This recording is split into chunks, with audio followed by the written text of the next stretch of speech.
रावण नहीं हम पलने देंगे साधुओं के वेश में, रावण नहीं हम पलने देंगे साधुओं के वेश में, अफजल नहीं पनपने देंगे अब्दुल कलाम के देश में, हिंदू हो या मुसलमान अब शीश नहीं कटने देंगे, कसम तिरंगे झंडे की अब ये देश नहीं बंटने देंगे। जय भीम, जय भारत, बहुत बहुत धन्यवाद। संविधान के रचयिता बाबा भीमराव अंबेडकर जी को नमन करती हूं, जिन्होंने आर्टिकल 25 में हमें ये अधिकार दिया, स्वतंत्र धर्म का सम्मान अधिकार और हर आस्था का सत्कार। और इसी के नाते आज पूरे देश में और प्रदेश में हमारे बीच में कुंभ का महापर्व जो रहा, उसमें पूरे देश से लोग आए। मैं सभी लोगों का जो आए उनका स्वागत करती हूं। यहाँ कई प्रकार की चर्चाएं हुई और बहुत सारे शब्दों का प्रयोग किया गया। ये जो लोग विभिन्न प्रदेशों से और यहाँ तक कि विश्व के कोने कोने से आए, वो किसी राजनीति से प्रेरित होकर के नहीं आए, वो आस्था से, धर्म से और अपने देश, अपनी मातृभूमि से जुड़े हुए हैं, इसलिए वो यहाँ पर आए। महाकुंभ के आयोजन में जितना बजट होना चाहिए था, सरकार ने उसकी कमी की। महाकुंभ में जो सुविधाएं हमारे लोगों को देनी चाहिए थी, सरकार ने उसकी कमी की। वहां पे गिद्ध नहीं गए थे, वहां पे सुअर नहीं गए थे, वहां पे इस देश में आस्था रखने वाले, इस देश को लोकतांत्रिक समझने वाले, इस देश में भाईचारे को आगे लेकर के जाने वाले लोग वहां पे पहुंचे थे। मैं इस सदन में आज बहुत सारी चर्चाएं हुई, बहुत सारी बातें कही गई। बजट की जबकि चर्चा होती है तो बजट में किस तरीके से डिवीजन होता है उसकी बात होती है। अभी सत्र में कुछ दिन पहले बात हुई कि अंग्रेजी में विधायकगण अपने भाषण दे सकते हैं, लेकिन जब आपके बजट में एलोकेशन की बात आती है, शिक्षा की बात आती है, जो हमारे बच्चे प्राइमरी स्कूल में पढ़ रहे हैं, जिनकी नींव अंग्रेजी से शुरू नहीं होगी, तो वो आगे जाकर के आपके अंग्रेजी में दिए हुए भाषणों को नहीं समझ पाएंगे। लेकिन आप क्या काम कर रहे हैं? जहां 15% कहीं आपकी सरकार बजट दे रही थी, आज शिक्षा में वो बजट गिरा करके 13% पे आ चुका है। ये स्थिति है।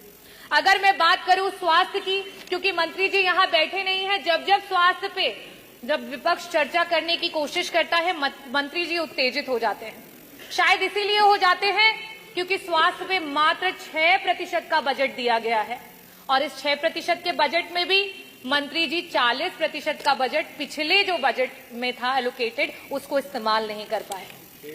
अगर हम बात करें ग्रामीण अंचल की, जो उत्तर प्रदेश की 60-70% की आबादी है, अगर हम उसमें बजट के एलोकेशन की बात करें तो मात्र 4% का बजट है, जो 8 करोड़ 8 लाख की आप बात करते हैं, 8 लाख करोड़ की बात, 8 लाख 8,000 करोड़ की बात करते हैं, उसमें मात्र 4% का बजट दिया गया है। और सबसे बड़ी नाइंसाफी अगर इस सरकार में कोई झेल रहा है तो वो हमारा किसान है। पूरे देश का एवरेज औसत अगर निकाल लिया जाए तो बाकी प्रदेशों में जहां किसानों को 6% का बजट मिल रहा है, वहां उत्तर प्रदेश की सरकार में मात्र 3% का बजट है जो हमारे किसानों को दिया जा रहा है। और सबसे आखिरी में और सबसे जरूरी बात, अभी हमारी माननीय सदस्य बार बार पीडीए की बात कर रही थी, तो सदस्य आप भी और यहां सम्मानित सदस्यगण, मैं आपको सभी को बताना चाहूंगी कि जहां पूरे देश में 3% का बजट विभिन्न प्रदेशों में, चाहे वो आपका दलित समाज हो, वनवासी समाज हो और अल्पसंख्यक समाज हो, उसको दिया जाता है, वहीं उत्तर प्रदेश में मात्र 1% का बजट दिया जाता है। और उस 1% के बजट में भी आपका 30% का बजट ऐसा धरा का धरा ही रह जाता है, विभाग उसको इस्तेमाल ही नहीं कर पाता है। हम इतने बड़े बड़े बजट की बात कर रहे हैं, मैं आंकड़े रखना चाहूंगी। शिक्षा विभाग में वर्तमान में 14% का बजट जो है वो शेष रह गया, इस्तेमाल नहीं कर पाए।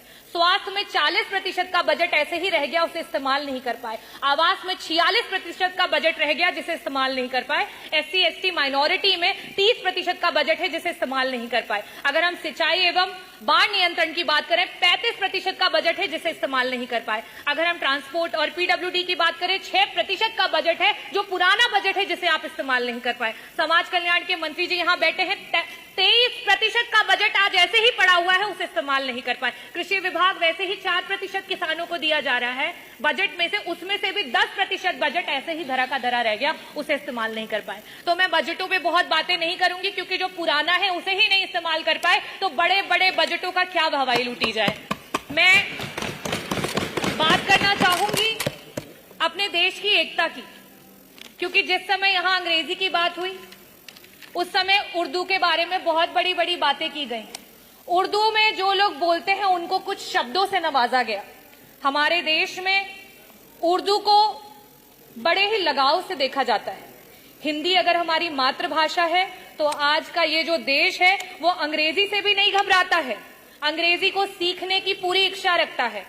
पंडित ब्रिज नारायण जी, पंडित रतननाथ सरहार जी, मुंशी प्रेमचंद जी, पंडित आनंद मोहन जी, यहां तक कि उपराष्ट्रपति रहे हुए कृष्णकांत जी, इन सभी लोगों का उर्दू से बहुत लगाव था। तो क्या इनके लिए भी उन्हीं शब्दों से नवाजा जाएगा? मैं आखिरी में सिर्फ यही कहना चाहती हूं, ये विकसित देश है, ये प्रगतिशील देश है, और ये युवाओं का देश है, और युवाओं की यही आवाज है कि रावण नहीं हम पलने देंगे साधुओं के वेश में, रावण नहीं हम पलने देंगे साधुओं के वेश में, अफजल नहीं पनपने देंगे अब्दुल कलाम के देश में, हिंदू हो या मुसलमान अब शीश नहीं कटने देंगे, कसम तिरंगे झंडे की अब ये देश नहीं बटने देंगे। जय भीम, जय भारत, बहुत बहुत धन्यवाद।